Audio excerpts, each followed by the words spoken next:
అంటే అందరూ శాకాహారులే కానీ రొయ్యల పులుసు ఎక్కడ వేయిందో మమ్మల్ని అడుగుతుంది. అడిగితే కోపం వస్తుంది, అందువల్ల అడిగాను కూడా నేను. ఈ రాష్ట్రంలో మరి బంద్ సక్సెస్ అయింది. మన చింతపండు మళ్ళీ ఒక మాట చెప్తా ఉన్నాడు, ఏంటంటే ఆపరేషన్ సక్సెస్ పేషెంట్ డెడ్.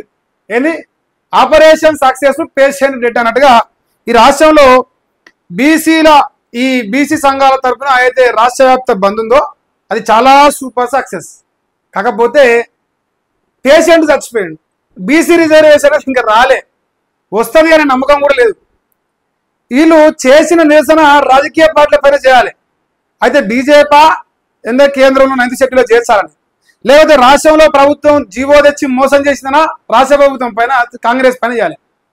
ఆ రెండు కూడా ఇలా భాగం అంటారు. ఇంకో ప్రధానమైన చర్చ వచ్చింది, అన్న బీఆర్ఎస్లో బీసీలు లేరా, కాంగ్రెస్లో బీసీలు లేరా, బీజేపీలో బీసీలు లేరా, అందరూ బీసీలను కలిసి చేసినామంటారు. అందరూ బీసీలు కలిసి అన్ని పార్టీలో ఉన్న అగ్రకులాల పని చేసిరా, అన్ని పార్టీలో ఉన్న అంటే ఈ మారెడ్డి బుట్టెంగారి మారెడ్డి పని చేసిరా, అన్ని పార్టీలో ఉన్న రెడ్డి నాయకుల పని చేసిరా, అన్ని పార్టీలో ఉన్న వెలమల పని చేసిరా. అసలు ఏ రకమైన బంధు ఎసవంటి సక్సెస్ నాకైతే చిత్ర అనిపిస్తా నాకు.